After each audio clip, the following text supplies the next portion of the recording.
I'm Tommie Lee, and this is the Scam of the Week. Rick Walz, the president and CEO of Your Better Business Bureau for Northern Indiana, joining us. Rick, how are you, sir? Hey, good morning, Tommie. I'm doing quite well. How about yourself? I'm good, my friend. The elections are just around the corner. The finish line is within sight. It seems to be the only thing anyone's talking about other than hurricanes.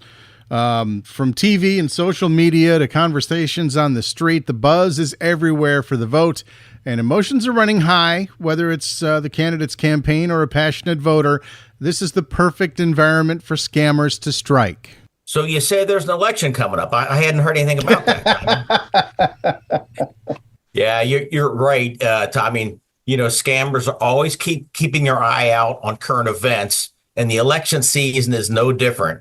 So they're putting a new spin on their old tricks and hoping to steal your personal identification and your hard-earned money. So how do these election scams actually work? I mean, what kind of sneaky tactics are the scammers using to catch people off guard during the election season? Well, there's a few very common tactics, and the first one is one that we talk about virtually every week, and that is scams that originate with phishing emails.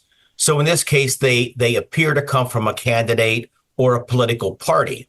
Now, you may be asked to donate, take a survey, or click on a link. But by clicking on that link, that could install malware on your device and or steal your personal information. We're also seeing phone scams popping up where fraudsters pretend that they're calling from a political campaign. Again, they'll ask you for donations or your personal details, like Social Security number, things the legitimate company would never really request. Or they might try to lure you in with the promise of a prize or a gift card just to trick you into sharing sensitive information. Again, something a real legitimate political campaign would never do. And finally, text scams, also known as smishing. They're becoming increasingly common during the election season. So scammers often send texts posing as political campaign, trying to trick voters into donating or participating in a survey by clicking on a link or scanning a QR code. Now, some scammers even go as far as promoting the text your vote scam, falsely claiming that you can cast your vote via text. So again, don't be fooled. Voting by text messages is not possible. Dangerous stuff, and it's easy to get fooled. What do people need to watch out for to protect themselves from these election-related scams? Well, once again, Tommy, kind of like we talk about almost every week is, be cautious with links. Just avoid clicking on links that you receive in an unsolicited email or text. And if you're unsure if the thing is legitimate, it's safer to go directly to the political campaign's official website by typing the address directly into your browser.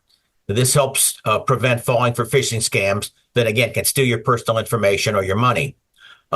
Also avoid answering unknown calls from unknown phone numbers. So if you don't recognize the caller, let it go to voicemail.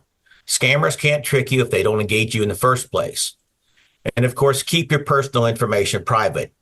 As we mentioned, legitimate campaigns will never ask for your Social Security number, birth date, or banking details. They might inquire about your demographic region or your party alignment, but they don't need sensitive personal information. And of course, also be on guard for prize offers. If someone promised you a gift or a prize for completing a survey, it's most likely a scam. And again, legitimate polls don't offer rewards like that. So again, be on your guard. And of course, trust your instincts. If something doesn't feel right, it's probably not.